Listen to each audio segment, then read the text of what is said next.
Hello बच्चों, let's see this question. Arrange the following phenols in order of their increasing acidity. हमारे सामने तीन phenols given है जहां पे फिनॉल के साथ साथ ऑर्थो, मेटा और पैरा पोजीशन पे NO2 ग्रुप लगा हुआ है और इनका इंक्रीजिंग एसिडिटी का ऑर्डर हमसे पूछा जा रहा है। और इन्हीं तीनों के कॉम्बिनेशन से बनाए गए तीन अलग अलग हमारे चार अलग अलग जो हमारे पास हो सकते हैं ऑर्डर्स, वो ऑप्शंस के तौर पे गिवन है। चलिए इस क्वेश्चन को सॉल्व कर लेते हैं बच्चों, और सबसे पहले ये देखते हैं कि इस क्वेश्चन को सॉल्व करने के लिए हमें कौन से की कॉन्सेप्ट की जानकारी होनी चाहिए। देखिए, ये जो सवाल है बहुत ही स्ट्रेट फॉरवर्ड सा सवाल है। हमारे पास ये एसिडिक स्ट्रेंथ ऑफ नाइट्रोफिनॉल्स नाइट्रोफिनॉल्स के एसिडिक स्ट्रेंथ का ये सवाल है। नाइट्रोफिनॉल्स में एक चीज ध्यान में रखने वाली बात ये है कि जो नाइट्रो ग्रुप है, NO2 ग्रुप जो है ना हमारा, ये एक इलेक्ट्रॉन विड्रॉइंग ग्रुप है जिसे हम EWG भी लिखते हैं। इसको मैं पूरा भी लिख देता हूँ यहाँ पे, electron withdrawing group, right, electron withdrawing group. क्योंकि ये -M इफेक्ट भी दिखा सकता है या फिर जिसे -R इफेक्ट भी कहा जाता है। साथ ही साथ ये -I इफेक्ट भी शो करता है।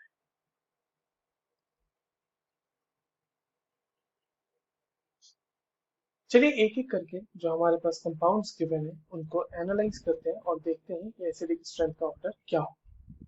देखिए, सबसे पहले हमारे पास एक यहाँ पे ऑर्थो नाइट्रोफिनॉल गिवन है। ठीक है, ये हो गया ऑर्थो नाइट्रोफिनॉल। देखो, इसमें आप दोनों तरफ से अगर लगाओ कि नाइट्रो के ऑर्थो पोजीशन पे OH है और OH के ऑर्थो पोजीशन पे NO2 है। मतलब दूसरा है हमारे पास पैरा पोजीशन पे नाइट्रो ग्रुप लगा हुआ फिनॉल, है ना, ये इस तरह से लगा हुआ है। और तीसरा है हमारे पास, सॉरी, ये मेटा पोजीशन पे लगा हुआ है NO2, यहाँ पे मैंने पैरा कह दिया शायद, और यहाँ पर पैरा पोजीशन पे NO2 लगा हुआ है। तो ऑर्थो, मेटा और पैरा। अब जो हमारे पास ऑर्थो पोजीशन पे है, यहाँ पर ये देखिए, इसका -M इफेक्ट लग रहा होगा, यानी -M इफेक्ट इसका ऑब्जर्व होगा क्योंकि ये ऑर्थो पोजीशन पे है। और साथ ही साथ ये -I तो लगाएगा ही लगाएगा। मेटा पोजीशन पे अगर हम देखें तो यहाँ पे -M इफेक्ट ऑब्जर्व नहीं होगा, सिर्फ और सिर्फ -I इफेक्ट ऑब्जर्व इसका होगा।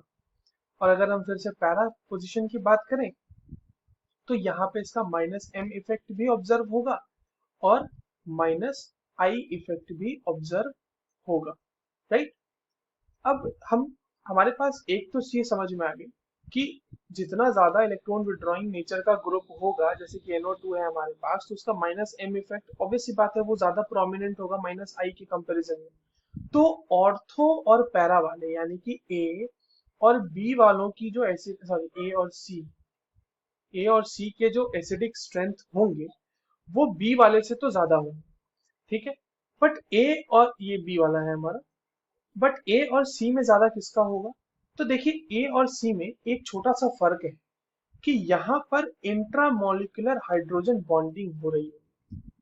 ठीक है, इंट्रामोलिकुलर हाइड्रोजन बॉन्डिंग हो रही होगी, जिसके वजह से थोड़ा सा वहां से हाइड्रोजन यानी H+ का निकालना थोड़ा सा मुश्किल होगा एज कंपेयर टू C, जहां पे इंट्रामोलिकुलर हाइड्रोजन बॉन्डिंग प्रेजेंट नहीं है।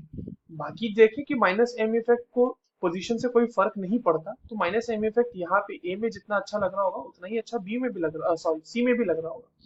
और -I इफेक्ट की अगर हम बात करें तो ठीक है, A में ज्यादा प्रोमिनेंट होगा -I effect, but the extent or the prominence of -M effect overpowers the inductive effect, right. तो इंट्रामोलिकुलर H बॉन्डिंग क्या करेगा, यहाँ से H+ निकालने में थोड़ा सा वो हिंड्रेंस पैदा करेगा। इसीलिए जो एसिडिक स्ट्रेंथ होगी वो C की ज्यादा होगी as compare to A, and then सबसे लास्ट में आएगा हमारा B। तो एक्चुअल में हमारे पास यहाँ पर जो कंपाउंड्स दिए हुए वो 1, 2 और 3 में दिए हुए हैं, तो सबसे ज्यादा एसिडिक स्ट्रेंथ 3 की होगी, फिर 1 की होगी और फिर 2 की होगी। So the correct answer will be option C 3 1 2। I hope you understood this well. All the very best.